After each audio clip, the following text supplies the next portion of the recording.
putting money aside for a rainy day or creating an emergency fund used to be one of the hardest things for me to do.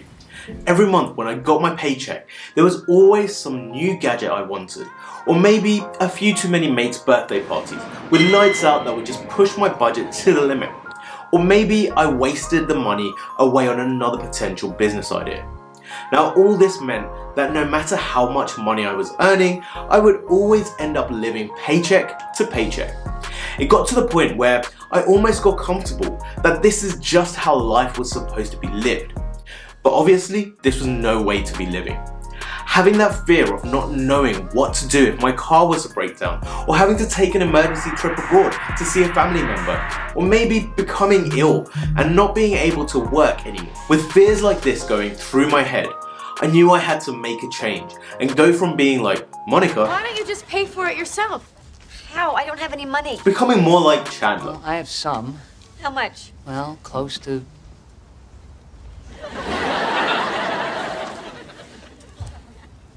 Wow,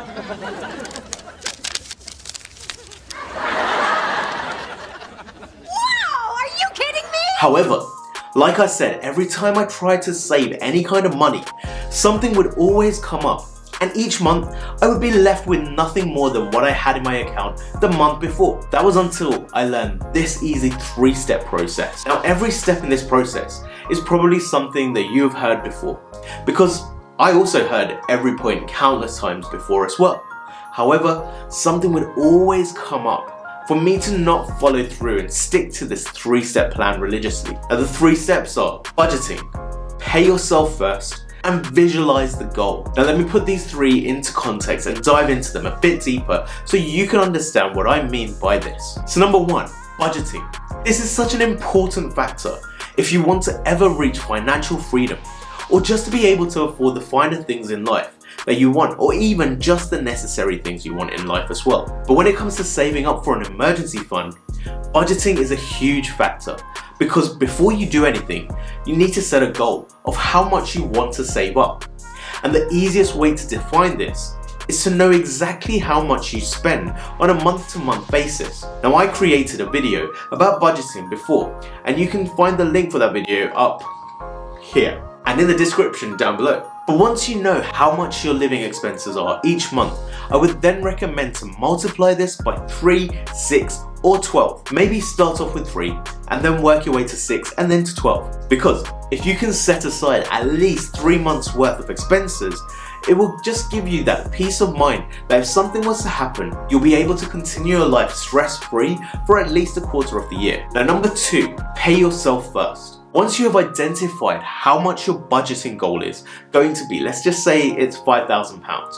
The best thing about step 1 of creating a budget is that not only do you know how much money you need in order to cover your expenses, but you also will know how much excess cash you will have at the end of each month.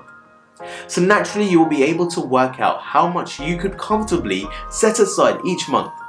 Now let's just say, for instance, that's only £10 a month. That's fine.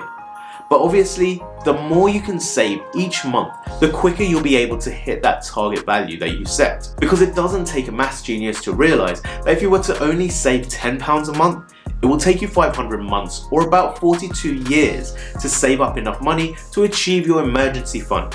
So this means that either you need to find a way to earn more money, or find a way to be able to save more money by cutting down maybe on some of your expenses. But if you're able to save up £500 a month, that means within 10 months, you would have been able to save up enough to reach that emergency fund goal. Now the most important part of this step is to treat the value that you set to save each month as a direct debit. You know, if you bought a car or you pay rent or a mortgage, without even thinking about it, automatically the money comes out of your bank via direct debit.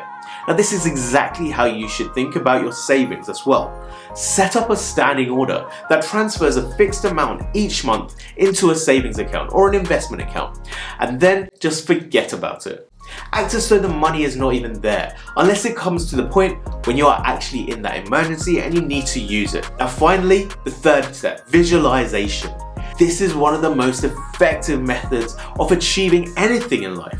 It is truly amazing what your mind can manifest from constant exercises. And something as simple as looking at a picture every day or spending a few minutes each day visualizing and feeling what your life would be like if you had achieved that goal moves mountains in order to help you achieve whatever task you set out to do. Now the reason for this is purely because the mind is one of the most powerful and underused parts of any human. And if you have a religious or spiritual bone in your body, you probably would have fallen across something called meditation, and how all the scholars emphasize how powerful meditation is to everybody. And if you're anything like me, just the thought of meditation makes me think about sleeping or what I'm going to do for my next meal, basically everything and anything apart from meditation itself. But guess what? This simple method of visualization, of looking at a picture every day or spending a few minutes each day visualizing and feeling what your life would be like, is exactly what meditation is, just at a very basic level. So by doing this, not only will you become a few steps closer to financial freedom,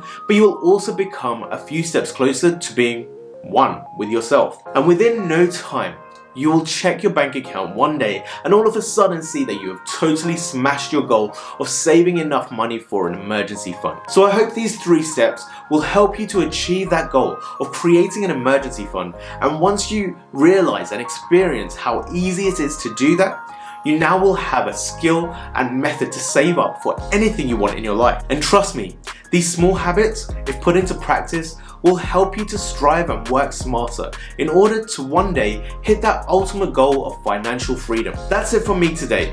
Peace and love to all of you. See you on the next video. Bye.